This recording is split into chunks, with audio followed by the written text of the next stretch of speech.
system is full of shit. How can women afford to live in this world? If the man's version is cheaper, then just buy that one. Yeah, sure. If you think about it, it's just one extra step in a series of extra steps that women take every day to thrive in a man's world. Like how we get up a little extra early every morning to put on an outfit that looks professional yet accessible, but not too accessible because we don't want to be taken advantage of. Or how we walk an extra 5 blocks to work so that we can avoid the construction zone because men like to tell us to smile more. And when we get to work, we want to make our voices heard, but in a way that's helpful and strong without being overbearing or shrill. You know, we do all of this without even an ounce of resentment because resentment causes wrinkles and society does not value aging women. Is there a men's wrinkle cream that you can recommend? Yes, there are several. I'm sure it costs less. Maybe a little. Look away, look away, look away, Dixieland, Dixieland, Dixieland, Dixieland, Dixieland, Dixieland. Praise come rally, for this is the time and place.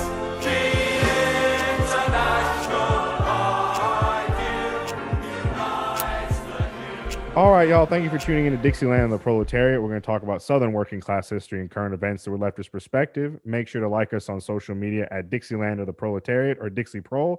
And if you want to give your wages to a bunch of rednecks, and subscribe to our Patreon page at patreon.com/DixieProl. Got a lot of cool stuff to give you, including CDs, stickers, a cookbook, Discord server, Twitch stream, and exclusive episodes. We also have a Spotify playlist with some great artists y'all should check out. This podcast is brought to you by Campbell Silver's Vaping, Living at Home, Pushing People in the Swamps, The Shambling Corpse of Henry Kissinger, and Black Red Guard. Shout out to our new Patreon subscriber, MCF. Our monthly Patreon surplus goes to groups that are run by and or help marginalized people directly. As always, I'm Nelson with Comrade Tommy. And Kais is here. And Bethany. Yay, Bethany's our guest. And that was actually probably one of the more smoother intros that we've had in a while. Didn't have like 10 seconds of dead air for once. I'm glad everyone used their government name. Well, yeah, good fucking like anybody spelling mine, thanks. There was an internal debate for a while on it, and I was just like, fuck it. That's usually always me. That's why there's that long pause. The podcast is just an internal debate that that didn't make any sense. I don't know what you're talking about. Yeah, Right I don't know what I'm talking about. I don't know what I'm talking about. Because I was debating actually using my real name versus like a pseudonym or something, and I was like, fuck it. Fuck it.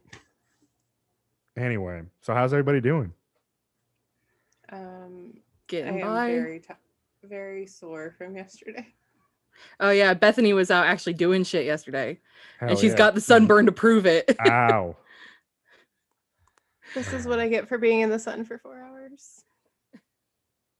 It's like And I when also have I have like a face mask burn. Like this is where my mask is.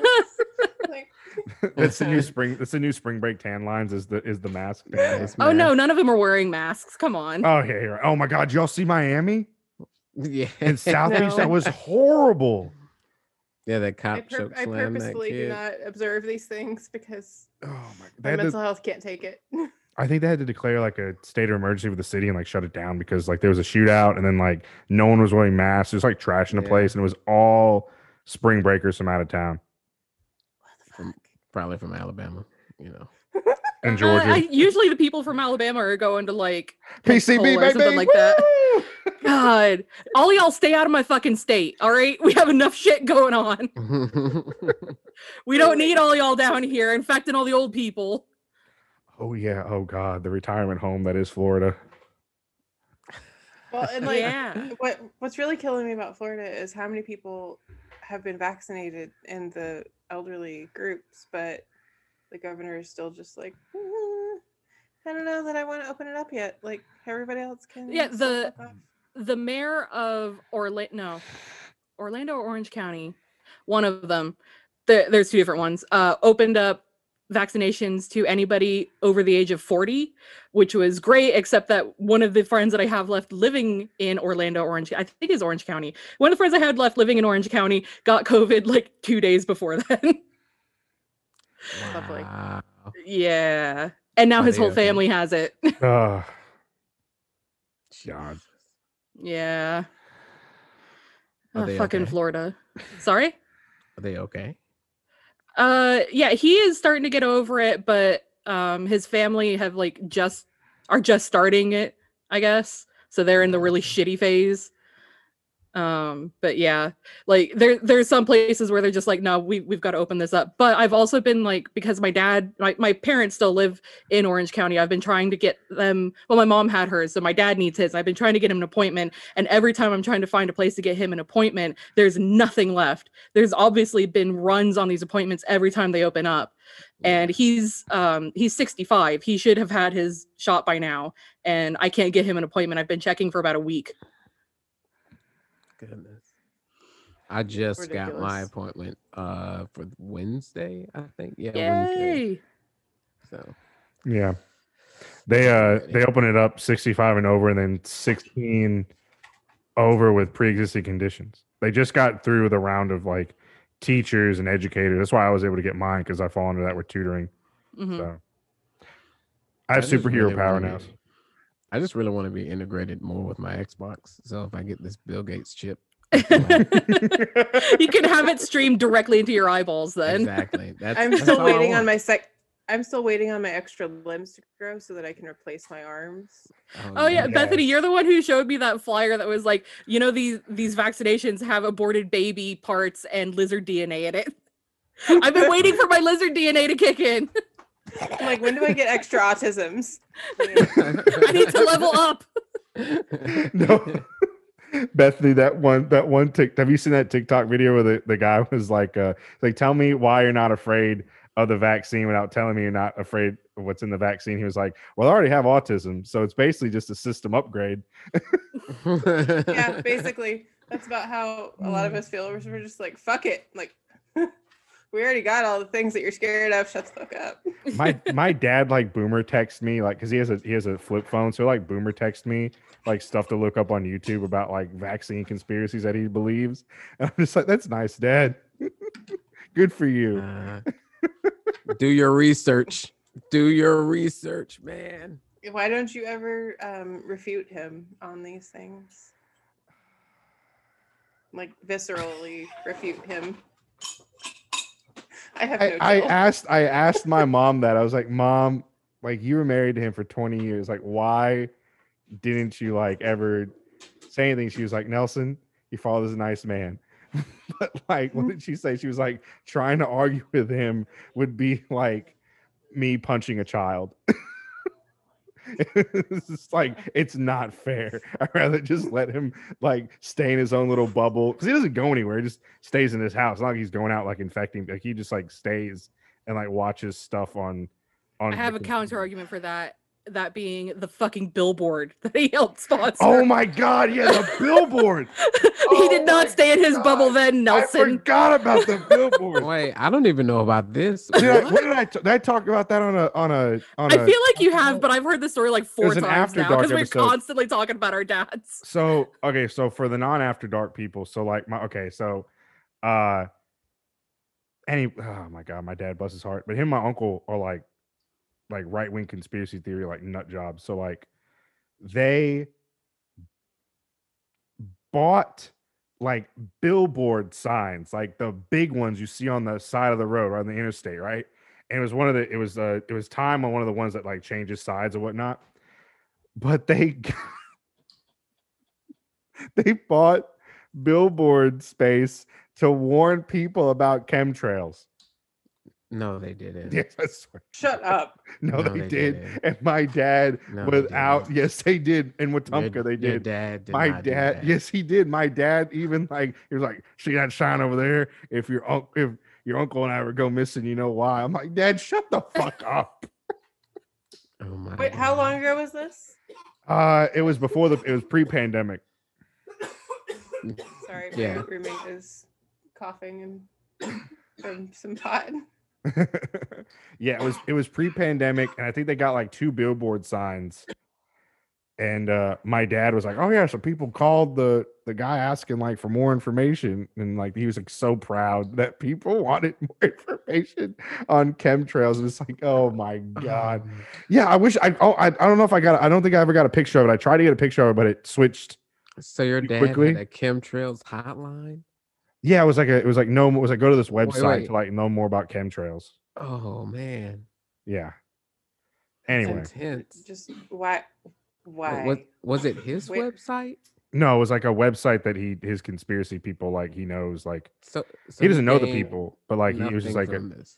no, he just wanted it. He's I gotta do it for the movement, brother. Yep. And on that note, Why can't we get communists like that? Like, come on.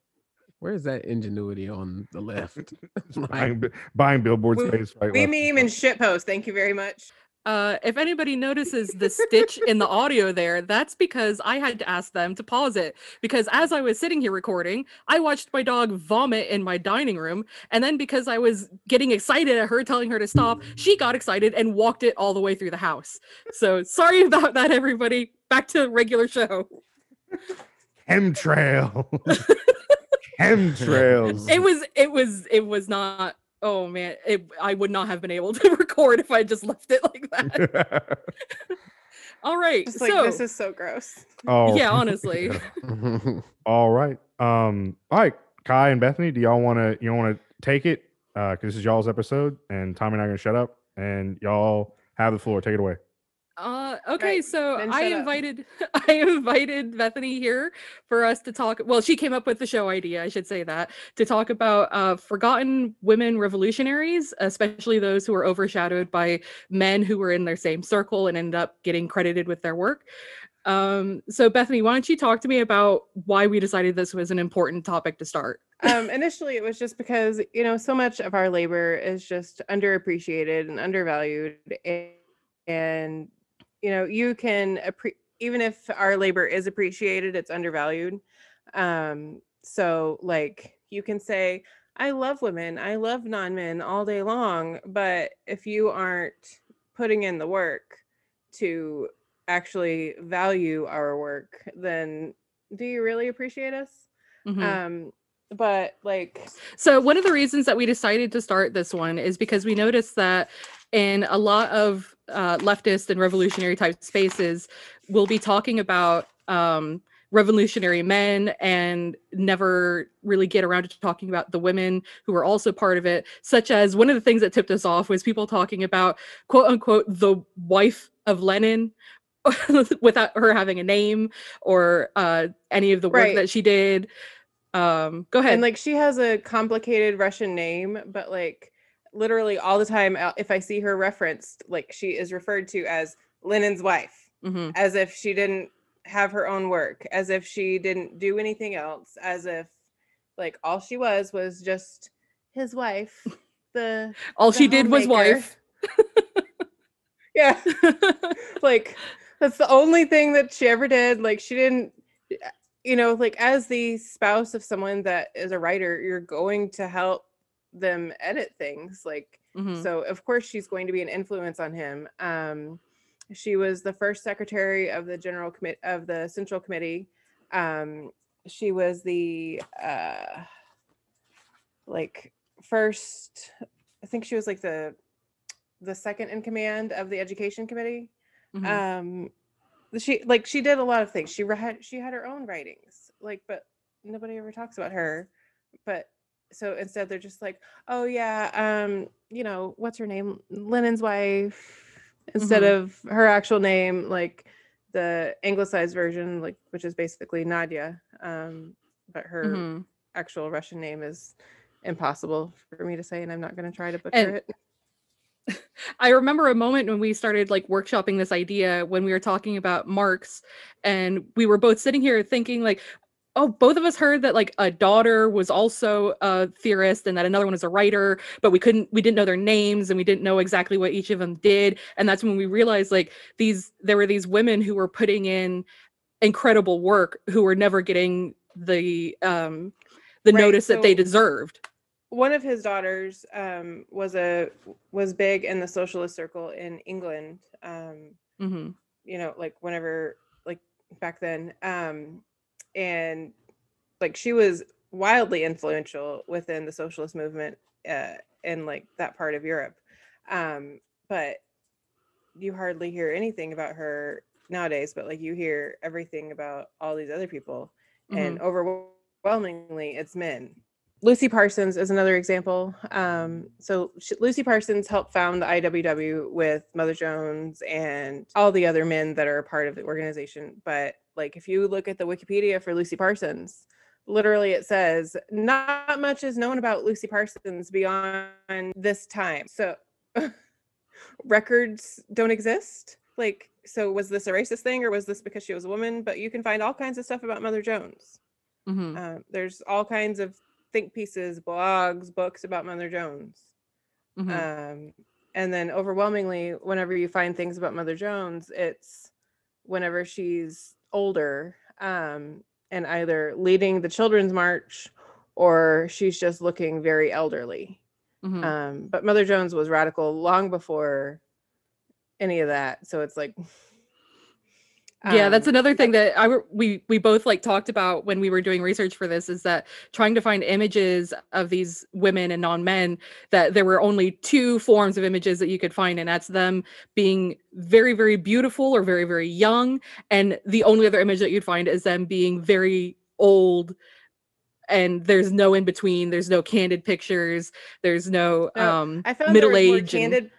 I found there was more candid pictures than there were like portraits.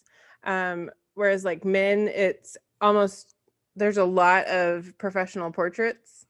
And there you'll find some candid stuff, but with non-men, you find like all these either totally candid photos and that's about it, or they are professional photos that are made to look candid.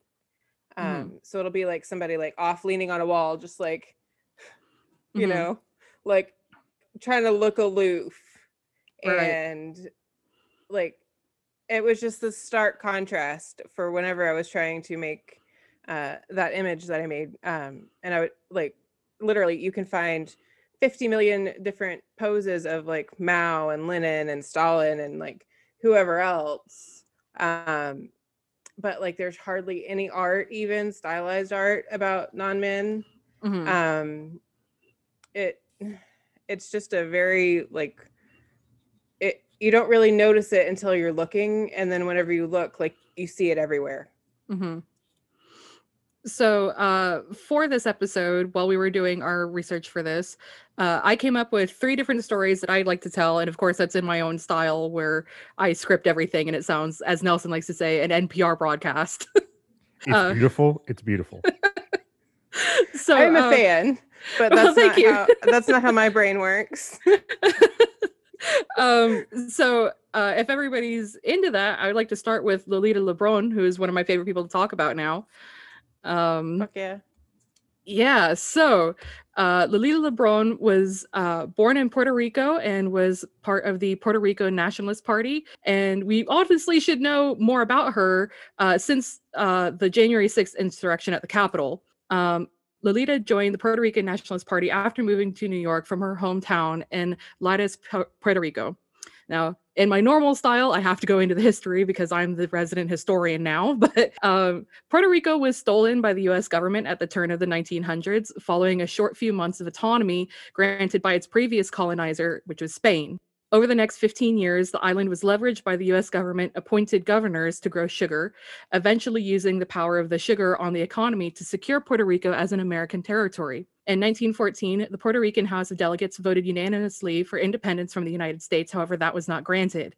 In 1917, the US Congress passed an act by which it granted citizenship to Puerto Rican residents. This was overwhelmingly opposed by the island's political leaders. Critics said that the U.S. simply had interest in increasing the size of its conscription pool to get soldiers into World War I. The Puerto Rican Nationalist Party was formed as a direct response to the American colonial government. In the 1930s, intimidation, repression, and persecution of party members by the U.S. government, then headed by a U.S. president-appointed governor, led to the assassination of 2 government officials, the attempted assassination of a federal judge in Puerto Rico, and the Rio Piedras and Ponce massacres. The party then abandoned the electoral process in favor of direct armed conflict as a means to gain independence from the United States. After a U.S.-friendly party gained heavy favor in their political center and passed a gag law that incriminated the ideology of the Puerto Rico Nationalist Party, party leader Albizu Campos ordered armed uprisings in several Puerto Rican towns to occur on October 30th, 1950.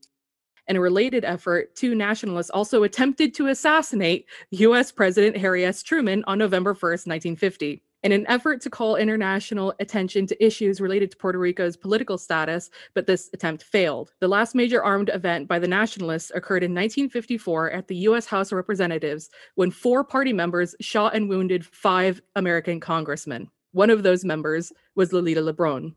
Lolita was radicalized by the events of the Ponce massacre.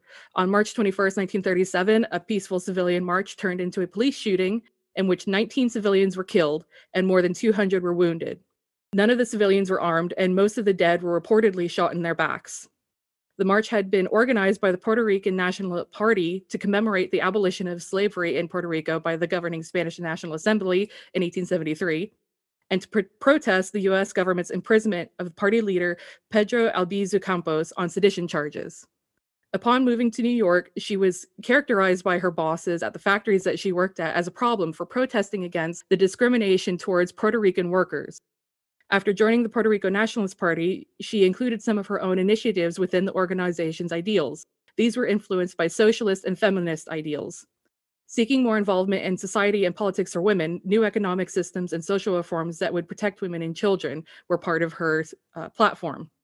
Her constant involvement in the party's affairs earned her several high-ranking positions, among those being secretary, vice president, and executive delegate of its delegation in New York. Party leader Campos had been corresponding with 34-year-old Lolita Lebron from prison and chose a group of nationalists who include Rafael Cancel Miranda, Ervin Flores, and Andres Figueroa Cordero to attack locations in Washington, D.C. Lebron decided to lead the group. The date for the attack on the House of Representatives was to be March 1st, 1954.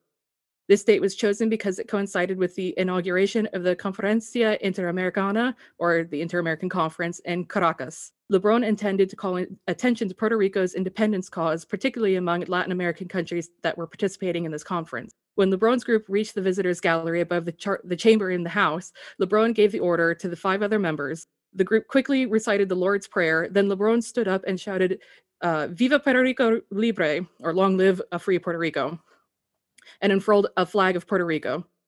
The group opened fire with semi-automatic pistols. The shots wounded 5 lawmakers. Upon being arrested, Lebron yelled, "I did not come to kill anyone. I came to die for Puerto Rico." After being found guilty, this is the rest of her story, as bad as she sounds now, the rest of her story is fucking incredible. And I really want you guys to listen to this. After being found guilty in court, she was sentenced to between 16 and 50 years, depending on behavior. Lebron refused to accept letters from her sister because only letters written in English were permitted in the prison. Communication with the outside world was not allowed then. Later, it was granted after several inmates went on a hunger strike that lasted for 3.5 days. Due to her participation, Lebron was not allowed to perform work outside of her cell for some time, although she was eventually allowed to work at the infirmary. While in prison, a group of judges offered her parole in exchange for a public apology, which she indignantly rejected. In 1979, President Jimmy Carter commuted the sentences of Lolita Lebron, Ervin Flores, and Rafael Cancel Miranda after they had served 25 years in prison. The other member was released from prison earlier because of terminal illness. In 1979, Lolita and her compatriots were recognized as the embodiment of the directive of their teacher Albizu Campos to exercise valor and sacrifice before representatives of 51 countries at the International Conference in Support of Independence for Puerto Rico, which was held in Mexico City. That same year, Lebron and her comrades were awarded the Order of Playa Girón in Cuba. The Order of Playa Girón is a national order conferred by the Council of State of Cuba on Cubans or foreigners for their leadership in the struggle against imperialism, colonialism, and neocolonialism, or who have contributed to peace and the process of humankind. She continued to protest and speak against American colonialism up until her death in 2010. In fact, just before that point, she had been leading protests and was even incarcerated for 60 days for trespassing on the American naval base in Puerto Rico. That was the point of the protest, was to protest the American naval base that is there. So to conclude for her part, while not a forgotten figure among world leaders and those who struggle against colonialism, her name is not remembered among the colonizers themselves, even the radical ones. While her work is less stolen by men, her work was indeed stolen by the American public relations system, who effectively swept her away for standing up against their own colonial activities toward Puerto Rico. Facing the twin oppressions of being a woman and being colonized, Lolita Lebron is now only earning the recognition she deserves in decolonizing spaces. She's pretty fucking amazing, huh? God damn. Yeah, honestly. Yeah, fuck. And you would think there'd be more about her, especially like after what happened this January with the insurrection at the Capitol. Or like I can understand why you wouldn't want to tie the two, like because she was actually fighting for like liberation of her whole country under colonialism, and this was a bunch of boogaloo boys who just wanted to go out for a good time, basically. But yeah, it took a long time for her to get recognition. I want her face on a t-shirt, not Che's. That's one of the things, like, that's why we wanted to do this episode, is because everybody remembers people like Che, like God, like Mao, like Stalin, like anybody. They remember all the men. But whenever there's a woman who has done just as much, and sometimes like on the ground has done more in some cases, like nobody remembers them. Or like the only one that there is Rosa Luxemburg, and it's like, okay, great, like Rosa is great and I love her, but there's more than her. Yeah, there's Margaret Thatcher. I'm going to have it. I will have a seizure. Just like Margaret Thatcher just makes me just. It's not just me. No, it's not just you. Like, she just like legitimately just makes me just want to just foam at the mouth. Like, yeah, I tried to watch some kind of historical documentary like this last summer, and I couldn't watch it because the first 5 minutes were just footage of Thatcher speaking, and it just made me so angry I couldn't finish watching whatever it was. I still think that quote by the IRA that now is like quoted by Thatcher, and it's like some inspirational quote. It's like when they just barely didn't get her, that when they booked the hotel, it was like you have to be lucky every time, we only have to be lucky once. Yes. Oh my God, that is a primo troll, and I'm so here for it. I know for sure that there is someone out there on the internet that was like, this would be a great troll. Fucking beautiful. So is there anybody probably just sitting there behind their computer like Is there anybody that you'd like to put in here before I go on to my next fucking research paper? I quit college because I didn't like writing papers, and here I am. I'm sorry, go ahead. It'd be so much easier if we could just speak paper. Yeah, if we could just speak papers instead of writing them, it'd be so much better. I heard somebody saying that they were trying to get like video essays to be accepted. Oh my God, yes. That would be amazing. I was just thinking in my head about like even I was thinking like amongst like the global South, like revolutionaries, like you always see like you're talking about pictures and like candid post and like the paintings and how like these men are like, you know, the iconic image of like Lenin and Stalin. But even I was thinking like, you know, I said as a joke, I want her face on a t-shirt, not Che's, but you think of that iconic picture of Che, and you think of like Fidel, and you think of some Commondante Marcos, and you think of all these anti-colonial freedom fighters, but then like you just talked about how no one knows about her, and she did just as much. You know what I mean? Yeah. I don't, because I've never been to Puerto Rico. Like, I don't know how well known she is within her own homeland. It tends to be more, you know, within your own homeland, you know, your own local heroes. But in spaces where I would expect this kind of knowledge to be known, I've never heard it get brought up. And I really only learned about her this year. That should not be. I should be in the kind of spaces where I'm hearing about women revolutionaries and non-American revolutionaries and non-European revolutionaries way more often than I do. Absolutely. Or like if you do hear about them, it's just like a snippet, and then everybody is still stuck on someone that died like 75 years ago, and it's like, great, fine, I love their work, they're a great theorist, but also you're forgetting all these other people that have come since then. So like, Yeah. Did you like, find anybody that you wanted to bring up for now? Lucy Parsons was also a co-founder. So she was the child of people that were formerly enslaved. She was married to a man that was formerly enslaved. She was literally at the founding meeting for the IWW. Like, you know, all these things, but again, there's, you know, books upon books and think pieces and all kinds of things about Mother Jones. But you might hear about Lucy Parsons like during Black History Month. You know, like, and like I said on her Wikipedia, it just says not much is known about her after this date. Like, so you're saying that she just like dropped off the face of the planet? Like, yeah. And like the two unlikely. The two options that we came up with was that either nobody was taking records of her, any kind of records of her, or somebody was taking records of her and they were subsequently lost or considered not important. None of these options are good. Like, none of them are a good reason to not have any records of the rest of her life. Yeah. And then like my notes are kind of disorganized. I'm sorry. Well, I can go into I did write kind of a preamble about I have a little thing about like finding portraits of non-men. So like, you know, I just want people to think about, why is it that men are allowed, quote, allowed to experience the full breadth of humanity?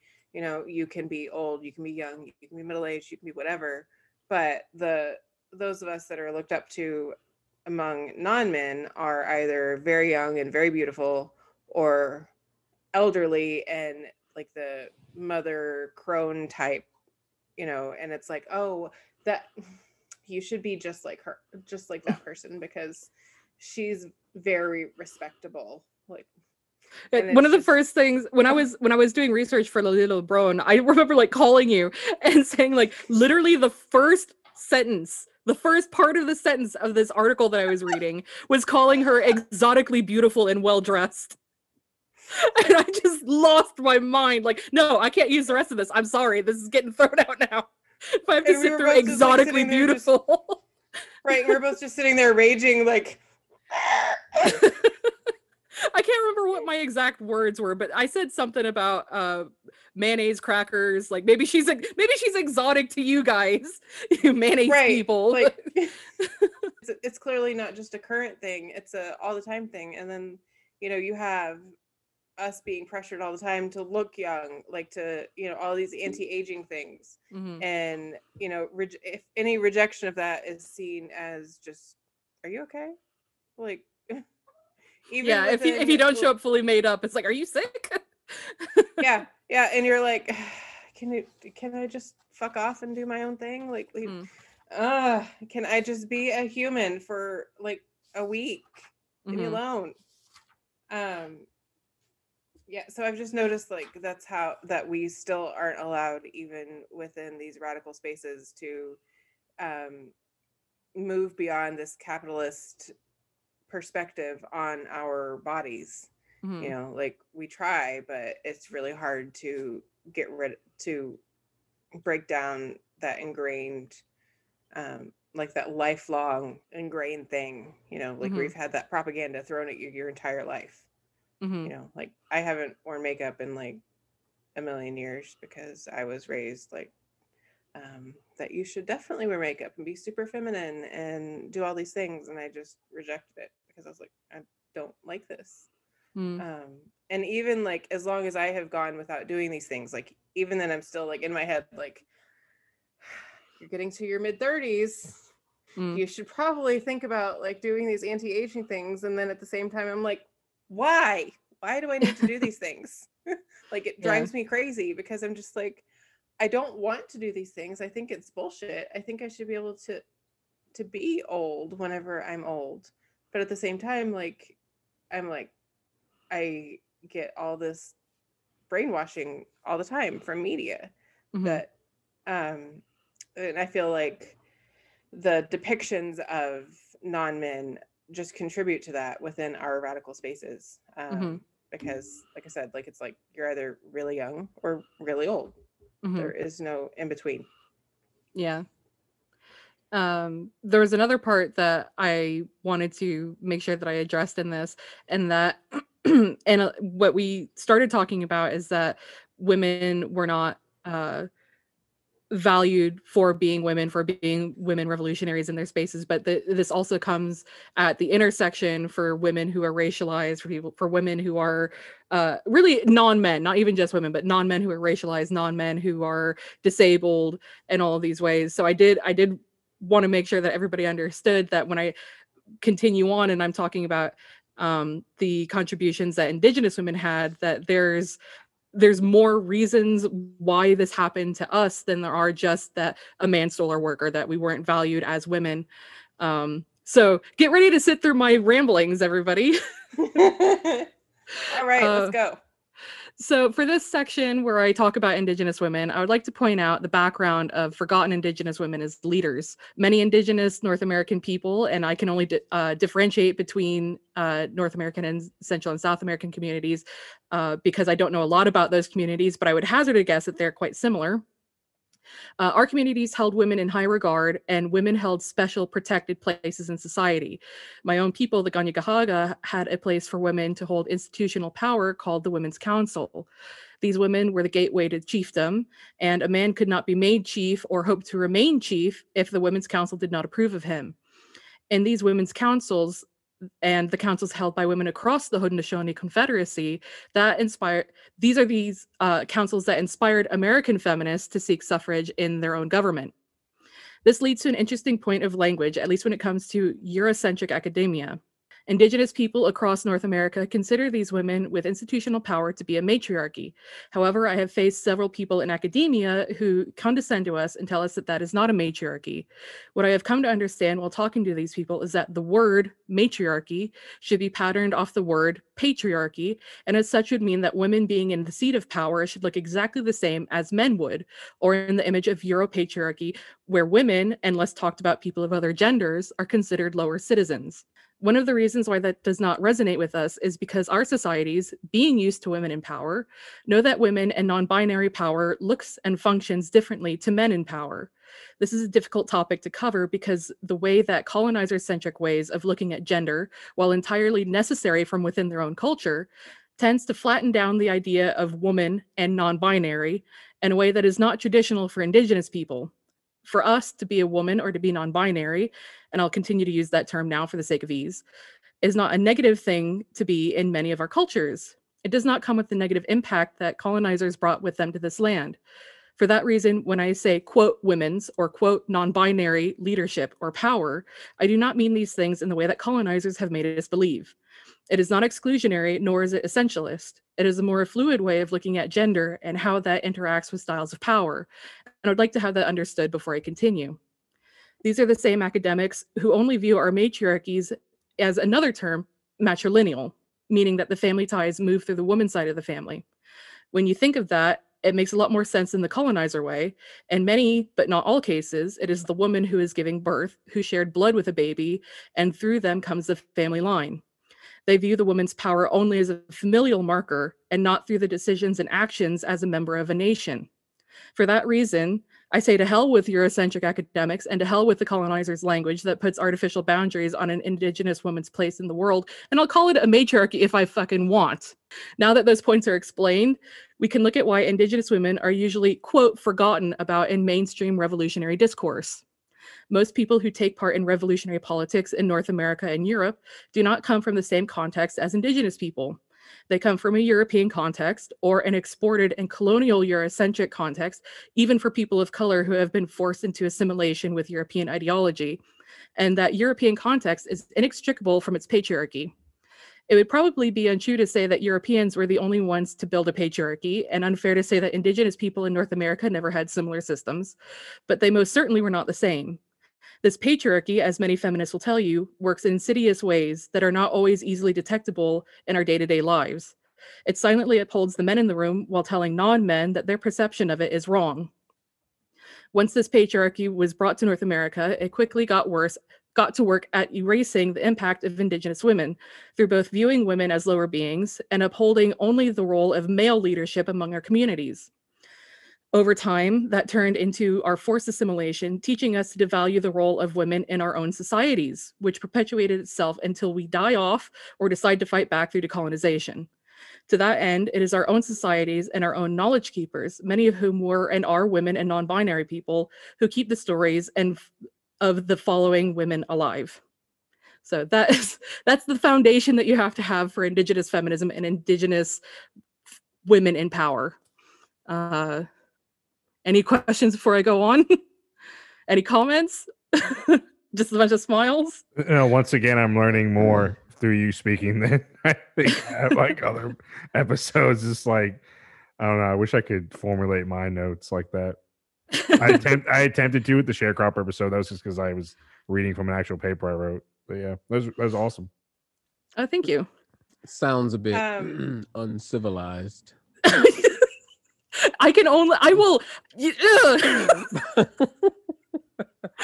What were you saying, Bethany? I'm sorry. I'm just Don't let the men talk over you. I'm like, is someone about to die?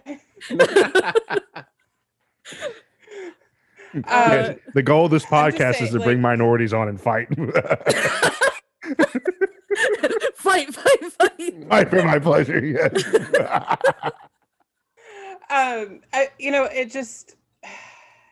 It never ceases to amaze me how much, even within radical spaces, colonizers and settlers think that, decolonization and matriarchy and all these different things think that it's going to be a direct reflection of what we already experience. Mm-hmm. So if we decolonize, that's clearly going to mean that, all settlers, all colonizers are going to be required to vacate on day 2.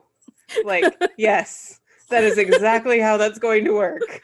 I have said before that if we ever decide to do real ass land back, that every descendant of slaves and every Indigenous person gets to choose 3 colonizers / settlers to stay, and everybody else has to go. One of my comrades said that all settlers and colonizers can get 1 tree strapped to their back. And that's all that they get for their oxygen. But I mean, there's a good reason why I bring this up. Why these points of language get brought up, and it's because because we've had the English language kind of foisted on us as colonized people within North America, or in some cases French. When you have that language foisted on you, you're forced to use those words to describe Indigenous ideas. And so when you say something like, "Oh, our people had a matriarchy," that's when colonizers, specifically academic colonizers, will come in and move the goalposts, saying, "No, you can't be a matriarchy because the women in power do not directly mimic the form of men in power that we're used to." So it's constantly moving these goalposts, which is why when I've talked to people that do, like my family do, educational shows, they would say matriarchy, and then I had to stop them and say, you should add matrilineal in there, because then you're not inviting a lot of white people who have their own ideas of what you mean to come up and say, well, you're wrong because it's not a true matriarchy, it's only matrilineal. So we have to be very careful about which words we use for that. And there's no way that we can win when we're trying to say anything about ourselves. Right. Like you're just perpetually playing into their, well, actually. Mm-hmm. And it just wastes your time because all they want to do is say, the only thing they want to feel like is that they're winning. Exactly. And then, you're entertaining that framework still. So instead of saying, this is the framework with which I'm approaching this, you're still using their framework and their framework for everything, because whenever you're trying to say, no, this is how I'm approaching this, and this is the perspective from which I am seeing the world. And it's a extra step, which is frustrating because it feels like they're assuming bad faith from you. Mm-hmm. And I don't know how to make people move beyond that other than just yelling at them.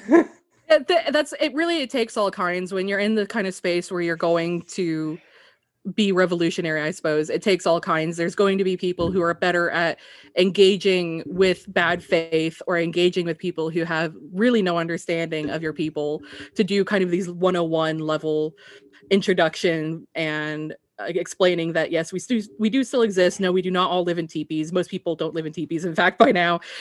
So when there's people that can do that kind of engagement, and then there's other people who are much better at never engaging with 101 level people who don't understand anything because they're already moving on to other things, and you just kind of have to support as many styles as you can. If you want if you want colonizers to understand, you have to support that. There are some people, sometimes myself included, when I get real frustrated about it, where I'm just like, no, I'm not explaining this to anybody anymore. I'm sorry. I have done my 30 years doing that. You're like, there is enough emotional labor out there on this that you should be able to find it, and I shouldn't need to hold your hand. Yeah. Like, yeah. I feel like that a lot of times with a lot of things, and I'm just like, here, hold on, let me Google that for you. Yeah. So of the rest of my notes, I have two more sections. I have one on the Haudenosaunee women, who I already talked about, inspiring the what I suppose would be the start of the American suffrage movement. The government of the Haudenosaunee people has been called the longest running true democracy, having existed for over 1,000 years.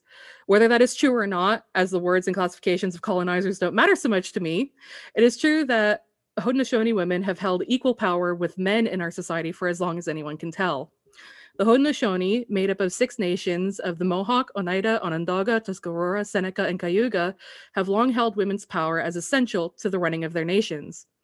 For example, it is the women who run the, quote, economy of the community by being in charge of the crops and planting. They were also in charge of giving families plots of land to live on. They owned their property without deferring to any men, and they were in charge of their children, like I said before, because the system remained matrilineal. The Women's Council would select and hold the chief of their community and remove him from power if he was unsatisfactory. They also were consulted on whether to go to war because the knowledge of the women was considered more pertinent to the outcome of a war. These things marked the lives of Haudenosaunee women as different to colonizer women, and more so to disenfranchised women held by slavers or excluded by racist policies. So, because I know that two of our hosts might not have done a whole lot of feminist history, and there's probably a lot of people listening who might not have ever gone into feminist history, I'm going to go into what life was like for your average colonizer / white non-excluded women. So women who weren't held by slavers and women who were not excluded due to race, basically. So United States common law of the period when suffrage was starting to be talked about, followed the British Blackstone Code that read, quote, by marriage of the husband and wife are one person in law. That is, the very being or legal existence of the woman is suspended during the marriage, or at least is incorporated and consolidated into that of the husband, under whose wing, protection, and cover she performs everything, end quote. Considered effectively dead, or at least invisible in the law, married women had no legal existence in the United States. They had no right to their property or to their bodies. Husbands had the legal right to rape and beat their wives as long as they didn't inflict permanent injury. When a woman married, everything she owned became her husband's property to do with as he wished. If she worked, he got her wages. If she inherited property, it became his. Children belonged to their father, who, upon dying, could even will away his unborn children to someone other than the mother to raise. At the mid-19th century, the majority of women living in the United States, that is to say, single and married white women as well as enslaved women, had no say in family or government decisions. It was illegal in every state for women to vote. They could not serve on a jury, sue or be sued, write a will, or in any way act as a legal entity. Out of a desire to gain rights and protections as full human beings came the likes of Elizabeth Cady Stanton, Susan B. Anthony, both of whom would be seen not only for their suffrage work, but also their rampant racism and forced birth positions, and to a lesser extent, Matilda Joslyn Gage and Alice Fletcher. While it never ceases to get a chuckle from me, the fact that the largest and most important women's suffrage meeting took place at Seneca Falls, it is not a coincidence. The women of the white American suffrage movement modeled their fight after Haudenosaunee women because many of them lived on what was once Haudenosaunee land and had contact with Haudenosaunee people. It was through the displacement of the Haudenosaunee that these white colonizer women learned of our freedom within our communities. These freedoms were systematically minimalized and torn away under the guise of equality with colonizer nations, and Indigenous women resisted losing their rights under the US government through a, quote, Christianize and civilize policy. These were enforced through the boarding schools and assimilation law to force them to become US citizens. Fletcher, who I spoke of before, explained to the International Council, quote, as I have tried to explain our statutes to Indian women, I have met with but one response. They have said, as an Indian woman, I am free. I own my home, my person, the work of my own hands, and my children could never forget me. I was better as an Indian woman than under white law, end quote.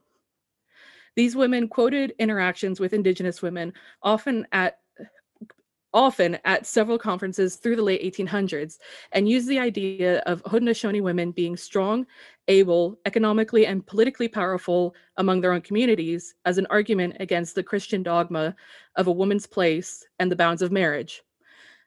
They were a proponent of divorce being legalized because Indigenous women practiced a form of divorce. They even noted that rates of violence against women were significantly lower among Indigenous people, and several commentators mentioned feeling safer walking among Indigenous communities as an unescorted woman than they did among their fellow colonizers. While it is not wrong for these colonizer women to desire rights and protection under their own colonial laws, the point is to question why their names are the ones remembered and the Haudenosaunee women were forgotten except among our own people.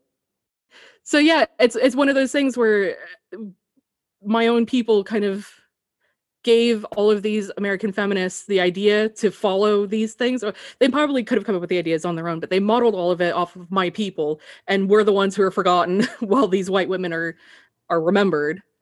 That also plays into, Marx and basing his works off of the Haudenosaunee Confederacy. And I said to someone a while back, I was like, I feel like Marx explains communal living to people that have not had that as a life way for several hundred years because of colonialism and capitalism and, prior to that, feudalism. But so a lot of Indigenous people are going to be like, why do I need to read Marx? I already know what it's like to live without your bullshit. Like, we have plenty of history without it. Thank you. Yeah. So it feels pretty settler-splainy. But then I'm like, but beyond that, theorists beyond that are like, well, here's how we take that life way and how we can apply it to our material conditions in our country. So like Maoism is saying, like, here's how we get away from this feudal system to a communal system. The same with, Lenin, the same with, every other country, like Ho Chi Minh. Ho Chi Minh is taking Maoist thought and applying it to Vietnam because every country, even regions in a country, are going to have different material conditions. So like it's another problem of whiteness, where the only focus is on, the contributions of this white man, this white colonizer man, instead of the people that these ideas actually came from. Yeah, that's one of the things that I want to point out with these sections is that these women will have their contributions minimalized for being women, but they will also have their contributions minimalized because they are colonized people, because they're brown or black or Asian or any number of reasons. We had a huge list of women that we wanted to cover, but considering my long-windedness, I could only cover 3. I think, Bethany, are you going to cover a list for people to look up at the end? Yeah, I've got a list of ones that we can have people look up whenever there's time. Right. There are a few that I cannot pronounce, and maybe someone else can, because I have a very white people voice. I'm sorry. And I can always tag anything you need in the show notes so people can click on it and look up stuff later if they need. Yeah. Great. So you So, want the list now?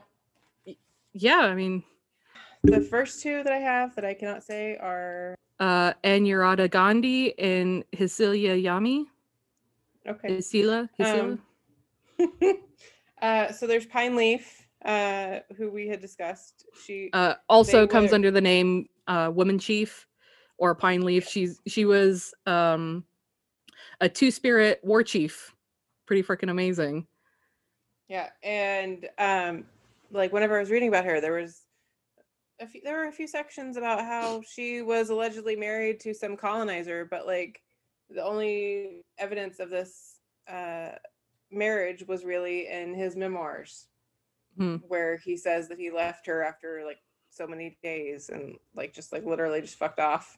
How many times are we gonna like that's Pocahontas' story? That's Woman Chief's story. That's But like whenever they were describing her, it was like, but she said that she refused to marry until she had killed 100 men. So like, which is it? And like, why are you? I should have set that on my marriage. But like, why are you even giving this colonizer attention? Like, who fucking cares? Yeah, there's a lot of information for the women that I was looking up that was constantly talking about the children they had or the men that they had relationships with or married, and to some extent that's relevant to people who want to know more about just their lives rather than their work. But if you're talking about their work, it's really inappropriate to bring up their kids and their partners. Like, right. Like, what do they have to do with it? I am so much more than the person that I am sleeping with. That, like, right. You know. So there was also Wilma Mankiller, Stella Young, who was a disabled activist who I feel really pushed the disability rights movement to the forefront, like the modern disability rights movement. She was big on like TEDx and stuff. Like she was kind of a lib, but like I don't fucking care. I care more about disability rights than like if you're like exactly correct 100% of the time. Then there's also Tamika Spellman, Audre Lorde, Commondante Ramona of the EZLN, Daisy Bates, Bell Hooks, Vilma Espin, the Women of Wounded Knee. Did you cover the Mirabelle sisters? No, they're one of the ones that I kind of ran out of time, but the Mirabelle sisters are an interesting one to listen to as well, or at least look up.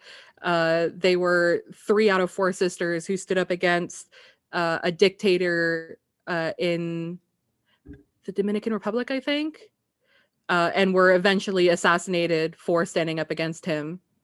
And their deaths were so devastating to the people of the country that it eventually led to the dictator's assassination about 6 months later. Awesome. Then there's also Butch Lee and Red Rover, Sarah Haley, Maria Lugones, Avanti, Assata Shakur, Sue Kwang, Soong Ching Ling, Afeni Shakur, Angela Davis, Marina Santoru, Frida Kahlo, Leila Khalid, and Leila Khalid is still fucking alive and was denied a speaking opportunity with a big university last year. Even though it was a Zoom meeting, she was still denied the speaking opportunity because she's part of the Palestinian Liberation Front. So, like, you know, they're big scary terrorists wanting their fucking land back. Yeah, honestly. Yeah, if you oppose Netanyahu, you know. Yeah. You're an evil. No more talking. Yuri Kochiyama. Then there's also the Trung sisters from Vietnam. They are like old school, but Vietnam is an example of a country that has been matriarchal forever. But it's not matriarchal in like the way that people in the West are going to think of. Like they just have a lot more respect for non-men. And I think that's everyone. Yeah, so that's a lot of non-men that are worth looking up. If you're listening to this, I would suggest go back and take notes on some of them, go look them up, because both of us have looked up them at least a bit for this, and a lot of them have really, really amazing stories.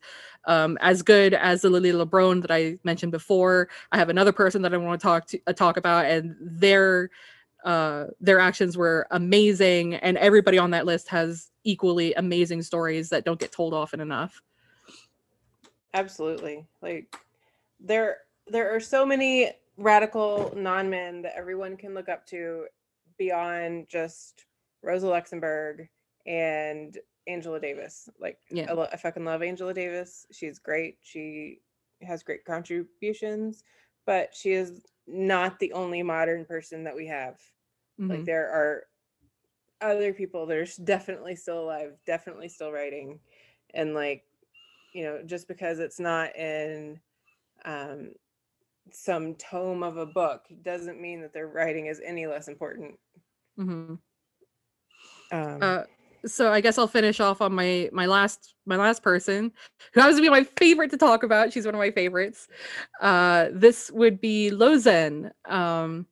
So Lozen was born in the 1840s to the Chihen, or Eastern Chiricahua band of Apache. This was a time of intense war between the U.S. and Mexico, who fought over territory that traditionally Apache bands lived on, and the northwestern desert of what is now Mexico, parts of New Mexico and Arizona. Her brother, Victorio, was a respected warrior and leader during the Apache Wars against encroaching American colonizers and Mexican forces. He led raiding bands against colonizers after the Chihen were moved to the San Carlos Apache Reservation. As respected as Victoria was, he said of his sister, Lozen, "Lozen is my right hand, strong as a man, braver than most, and cunning in strategy. Lozen is a shield to her people." End quote.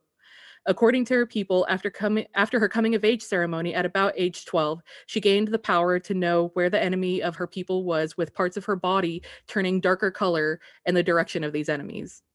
These powers and her predilection to being every bit as skilled a warrior as the men and boys around her led her to be accepted into the Warriors' Council. She had particular prowess in inspiring the fearful people around her, and special skill at handling and stealing horses, which was by far the most valuable commodity for the colonizer forces who waged war against the Apache, and for the Apache themselves to escape their raids. Lozen was present at many of the largest battles of the Apache Wars and associated with the more remembered leaders of Magnus Coloradus, her own brother Victorio, and Geronimo.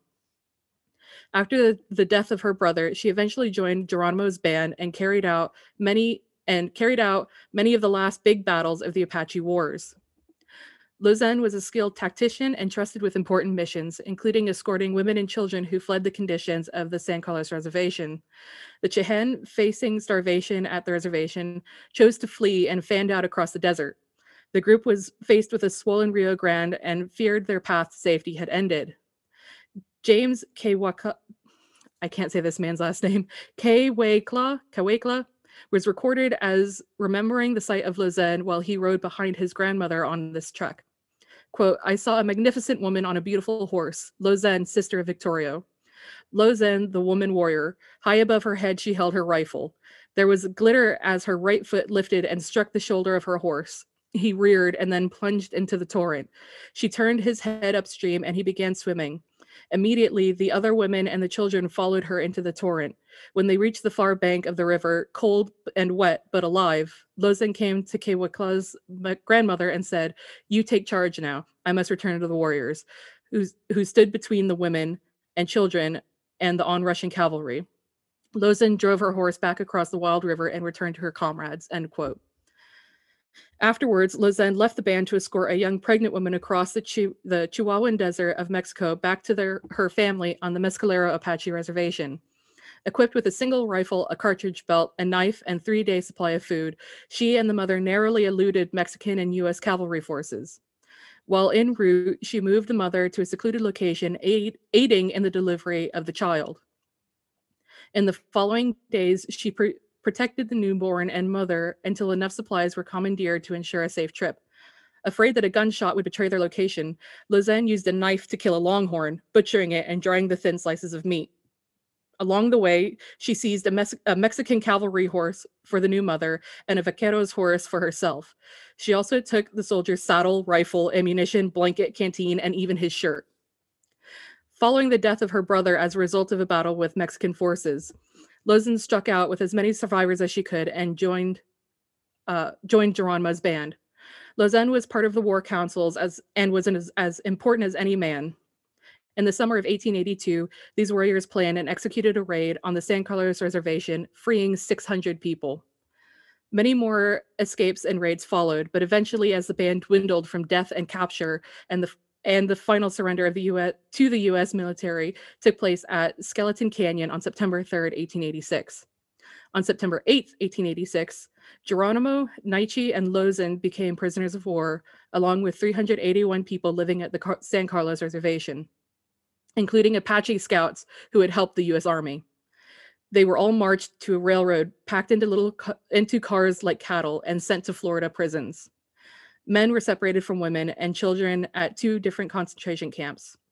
Lozen was later transferred to Mount Vernon Barracks in Alabama in 1888, where she died of tuberculosis, or the coughing sickness, sometime in late 1889 or early 1890 at an estimated age of 50. As I explained earlier, it was not the fault of the indigenous people who surrounded Lozen that her public memory faded until quite recently. It is a function of colonizer patriarchy that systematically denied her importance as an indigenous woman with power, a power that helped to hold off the colonizing governments of 2 countries. Geronimo and his band of fighters did not purposely set out to extinguish her, so it is unfair to say that a man took advantage of her work. However, it is a part of colonizer patriarchy that Geronimo, Magnus Colorados, and Victorio are remembered when Lozen is not. So yeah, she was pretty fucking amazing too, huh? At first, I feel like I thought we were listening to your origin story. I often steal soldiers' horses and even their shirts. Kai just runs in the battle on the back of an alligator. I feel like it just goes back to, how so many radicals are just liberalized by, our history, and what we're taught, like how, we may be taught things about, say, like Frederick Douglass, but like, nobody really appreciates how truly radical he was, especially for his time. And even like now, he would definitely be considered one of those crazy radicals. Yeah. And whenever you see like posters of them, it's always like the nicest quotes you could find put on there and nothing about like the most radical things they think. And you're just like, this is so insulting.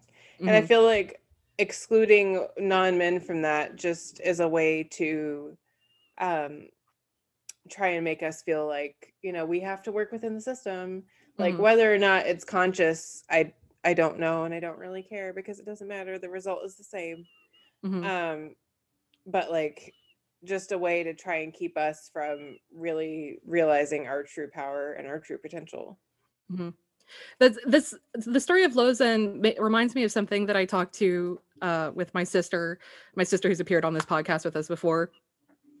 And that is that in a lot of these radicalized spaces and a lot of leftist spaces, there tends to be thinking of the people in those spaces that you can either trust everything that the U.S. government says, or you can trust everything that an opposition to the U.S. government says.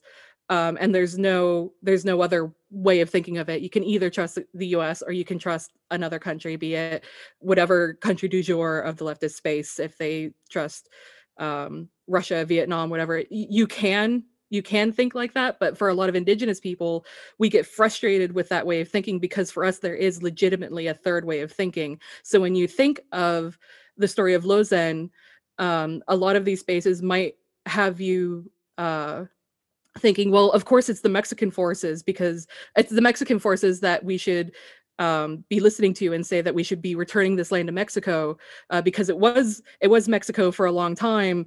But for indigenous people, that's not true. That land is Apache land. That land is Carrizo-Comecrudo land. That's Kumeyaay land. It's not Mexican land. We're not just switching from one colonizer to another. We're coming back to our roots. So when you're in these spaces and you're being presented with only two options of who is right and who is wrong, based on who your common enemy is, for us that's not entirely true. For us, it's not just we want land back from the United States. It's not just that we want Mexico to be liberated from American tyranny. It's that both of them are colonizers to us. And that's something that doesn't really get talked about enough in these spaces. And I want that to be realized when I'm telling these stories, that there's more than one or the other. And I see that I've made everybody speechless. No, No, sorry, I I was trying to fix my mic. That makes sense for sure. I agree. I would also agree. Just because the enemy of my enemy may be my friend, but also maybe not. Mm-hmm. And just because a government is oppressed by the United States doesn't also make it a colonial government. Right. If any other country, if they had a equally colonial government with colonial type laws and they were being repressed by the United States, like, it's still going to be a colonizer government. Like it's like Canada, like the emotional here we support go Canadians. Here we go, let's shit on Canada today. Like the emotional support Canadian thing, that oh my god, was, he's every like, indigenous person saying fucking no. Yeah, and it's like, sure, they have healthcare and they're a little bit better than the United States, but they're still pretty shitty. Mm-hmm. Why it depends on you... your perspective on any of these places. It's like Canadians are nice and like cheerful and like, oh good, until you start talking about like First Nations people, and then like their Mountie hoods turn into like clan hoods. And they start like foaming at the mouth, like, I was like, whoa, man. Like, they're like, well, actually, those people don't belong here. We told them to leave. What you were saying about other countries reminds me of this, probably one of the best memes I've ever seen. And it was a screenshot of a tweet. And this person said, only Western countries can be imperial states. And the background was the imperial Japanese flag. And it was like, Truly. when you don't get the point. Yeah, it's tends to be a little frustrating for indigenous people in these kind of spaces. But again, it is just as frustrating to be a woman in these kind of spaces. Like Bethany and I have talked about this several times, that when we're in these groups, it doesn't necessarily mean that women and non-men are underrepresented in these groups. There's loads of women and non-men who are in there, but there's an insidious amount of patriarchy that hasn't been addressed yet, that kind of chills the speech of any of the women and non-men who are in there from being able to participate fully, because it doesn't end up feeling safe for us. That has to do with our perspective. We have a different perspective than the men who are in there, and when the men are using these kinds of this insidious patriarchy that they might not see, and that women might not be able to say, hey, that's the exact thing I'm talking about, it's still having an effect in the background. Well, or even if you do say stuff, you'll get a lot of pushback on it. I'm friends with someone from the East Coast that is constantly just posting stuff about all the shitty things that men say to her. And she's like, these are men that are supposed to be my compatriots, and it's really upsetting because like I'm out here actually organizing and doing work and like putting in the physical and emotional labor, and they're shitting on me for either being too pretty or not pretty enough or being vain or all these things. And like this happens literally every day, and like she'll make a post about it, like, like, hey, like do some self-crit. Like, think about what you're saying. Think about what, like, just do a little bit of self-reflection, 5 minutes. And they're just like, immediately there are at least like 2 or 3 guys that are like, well, actually, the problem You're not talking about is-" me, are you? And they're like, well, this must just be a you problem. Mm-hmm. And you're like, if it was just a me problem, then why do I suddenly have all these non-men coming into my comments and saying that it is a problem that they also deal with, just like me, and everyone is disagreeing with you? Mm-hmm. All right, you guys. So how are you going to answer about this, Nelson and Tommy? I want your pound of flesh right now. My mom had one too many glasses of wine at Thanksgiving and told my girlfriend and her younger sister that they should never get married and just live in a house together and don't deal with it. She said she's been married twice and she can't stand men anymore. Like, thanks, Mom. I appreciate it. I mean, and that's that. Oh, you still joke about it. My mom was like, well, I wasn't kidding. I was serious. Like, thanks, Mom. I appreciate it. It's not a you problem. They're like, so it's not just a you. Like, whenever we are yelling about men, we aren't just yelling about you. We aren't just yelling about our neighbor down the street.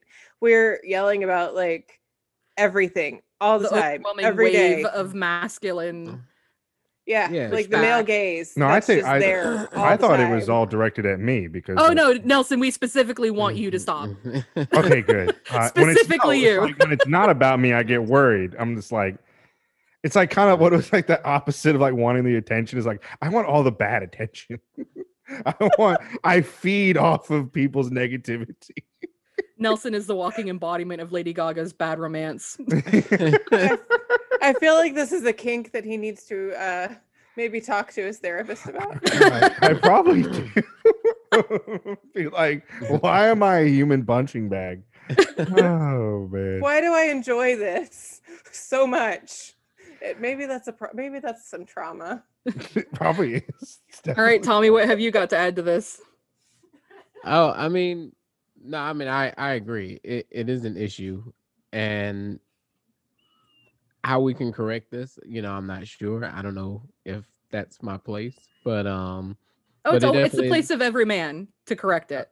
Oh, well, it is definitely the place of every man to come and collect their own men, just like it is the place of all white people to come and collect their own white people.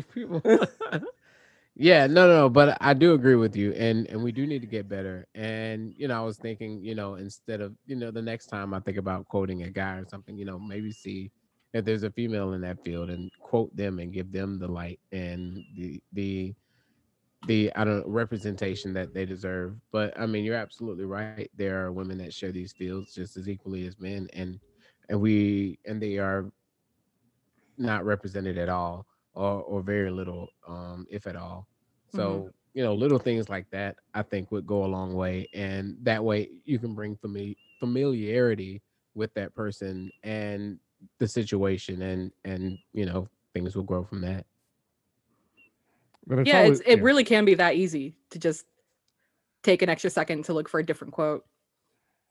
Yeah, because it's like on International Working Women's Day, everyone just quotes Mao's "Women hold up half the sky." It's just like, you're literally missing the point. It's so close, but we're gonna miss there. But I mean, I've done it in the past. I've done it in like, oh shit. That reminds me, there is a page on Facebook called "Women Hold Up Half the Sky." Oh. Let me guess. The admins are men. No, it is the most liberal nonsense ever. Oh God, no! They on International Women's Day, they had a quote with Kamala Harris on the page, and like literally, like the post below that, there was something like with Mao, and I'm just like sitting there foaming at the mouth, like. That's another thing that I like actually love is that every time I'm thinking like, oh God, I need to like read more. I need to get out. I need to like think about this. It's like there's always someone worse than me. It's like there's always someone that like and like it's like liberals like misquoting Mao and it's just oh God, It's like like they're not even misquoting him, they're just liberalizing him, and it is True, an yeah. insult. And like I'm just like, "Ah!" Like rages and Maoist. to get back Um, to talking about the men thing real quick, ironically in this episode, I think that one thing that men definitely need to do is start realizing how toxic masculinity hurts men, and like why we have such high rates of suicide, and why we have high rates of just alcoholism, and just toxicness. Because like even when I was little, I was made fun of when I cried, and like it's really like we're taught not to express emotion, we're taught not to get in touch with ourselves, and like to tell like your male friends that, you know, I love you, is that's looked upon as being, you know, quote unquote sus. So it's, I know like the running joke on like Twitter is like people like saying stupid things like, guys, you know it's sus to have kids, and like something like, you know, just like overtly like just stupid things that people think are quote like the unquote thing, gay, you know what I mean? So it's like the just guy that was the famous actor that's carrying his child, and people are like, fellas, is it gay to be carrying your yeah, infant? exactly, and it's just like like evaluating that and thinking like, you know, this whole boys will be boys mentality is toxic and stupid. It needs to be brought down. As far as those kinds of like that kind of like response to it, like the, you know, fellas, is it gay to have a wife? I would say like it's not I personally think that it's not beneficial to even like entertain the troll, Yeah. because so like there's a thing that my therapist is always yelling at me about is negative self-talk. And like even though you're doing negative self-talk in a sarcastic way, in your head is still going like, well, I may think it's not true, but it's a little bit true. So as Kai's called me out on long that as you're still doing, before. huh? Kai's called me out on that I've before. yelled at him over that before.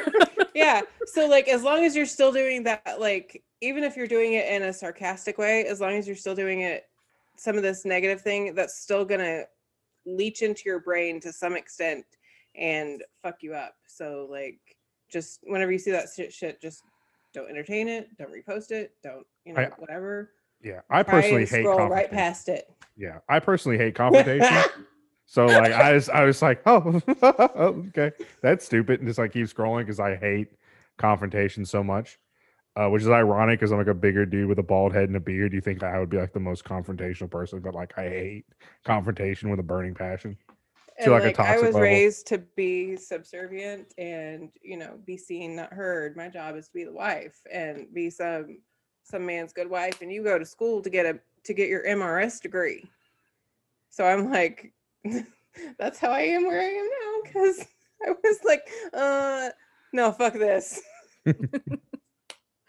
Just to go back to it being every man's place to combat this in their spaces.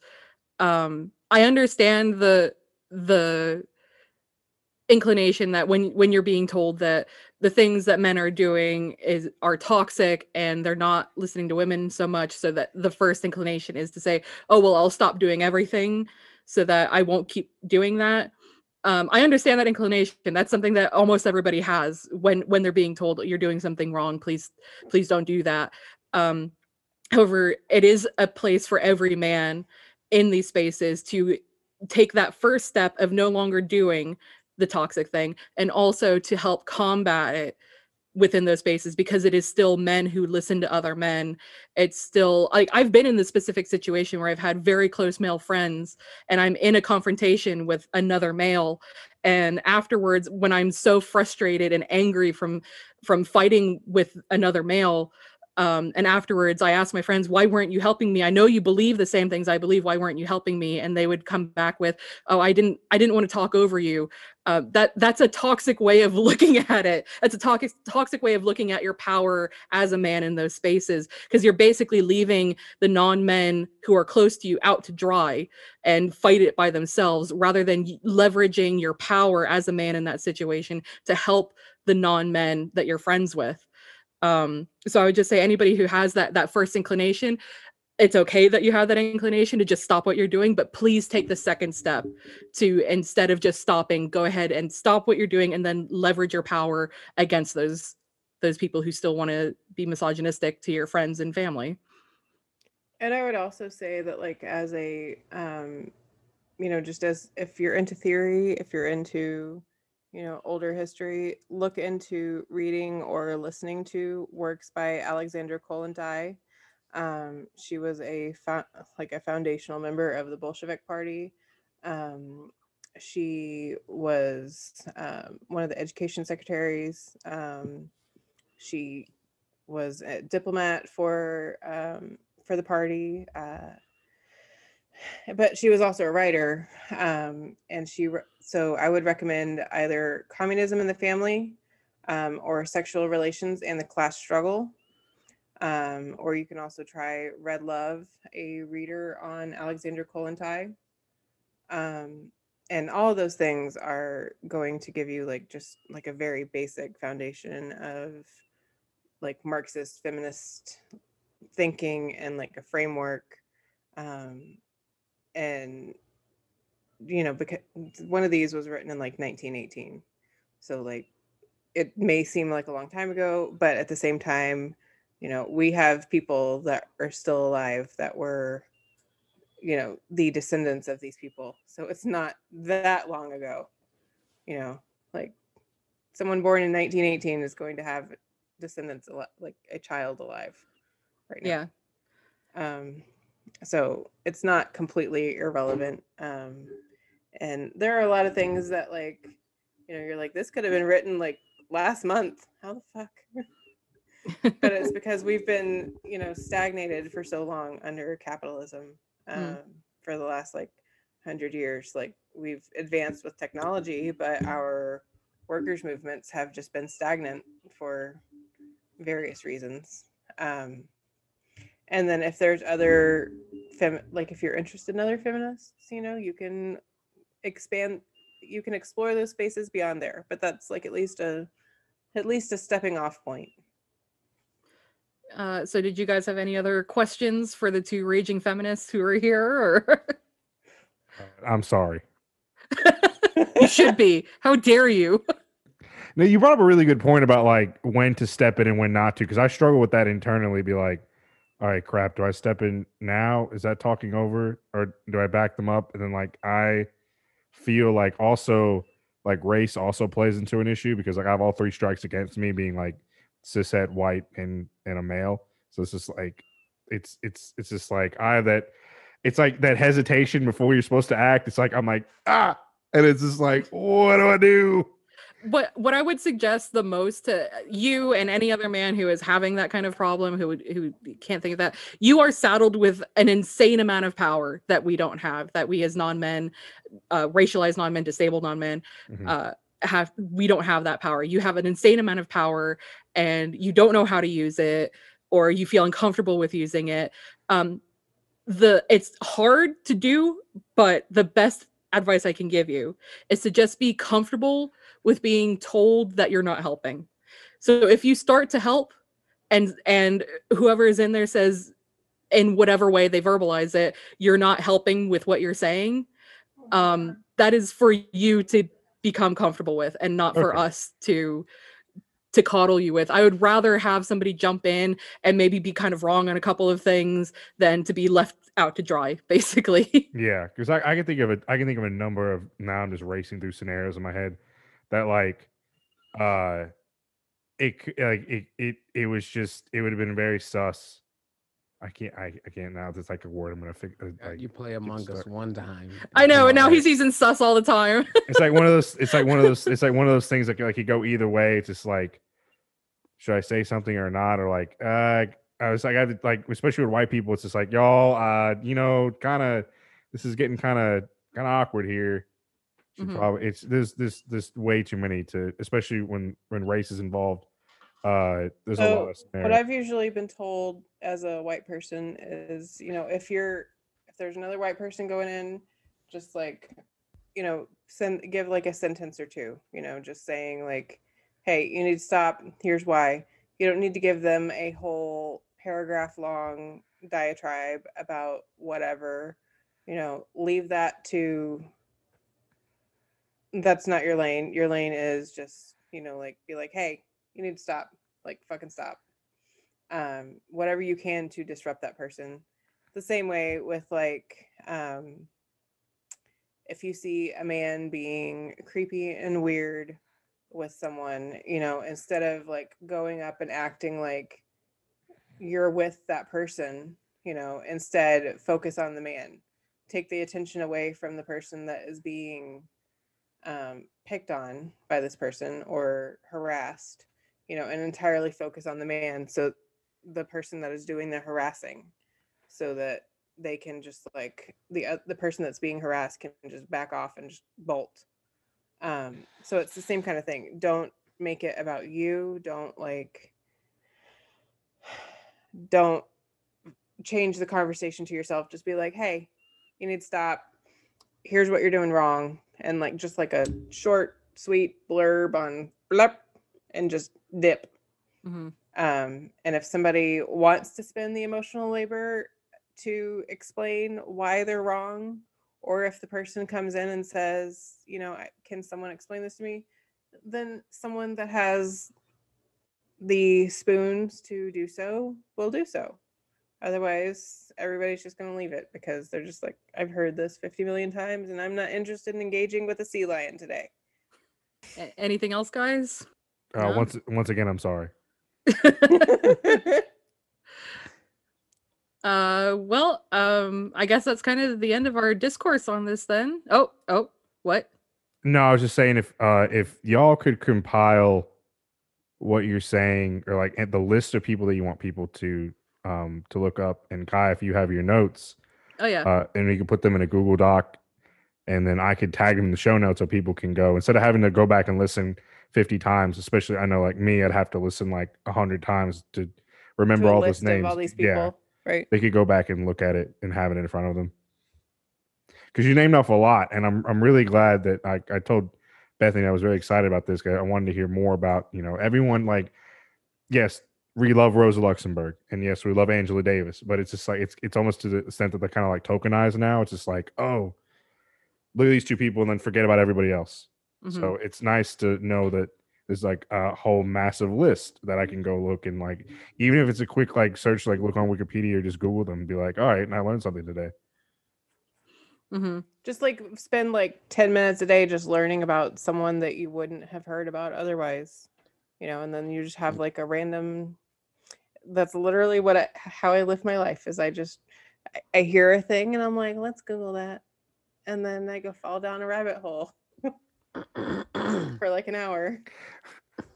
When I don't have my ADHD meds, I'm going in different articles. Be like, ah, shit! I was supposed to do this assignment, but I just learned 10 random facts on Wikipedia pages I didn't need to fucking know. It's so bad. It's so true. Kai got me on the TikTok, and that's the worst. That's the devil. I'm gonna be blamed for this forever now. But I told you, somebody had to modernize you. Somebody had to tell you to get out there where there's actual people doing things. Oh man. It's like when you give your parents a Roku for the first time. Oh shit, I'm still dealing with that. Oh my god. Hulu wouldn't work the other day, and I had to like sit there and explain to my mom, is like, Mommy, okay, let's look it up. I can do this. Let's try this. And it got it to work, thank God. But like my mom, for one good boomer thing, is she saved all her passwords and emails on her phone.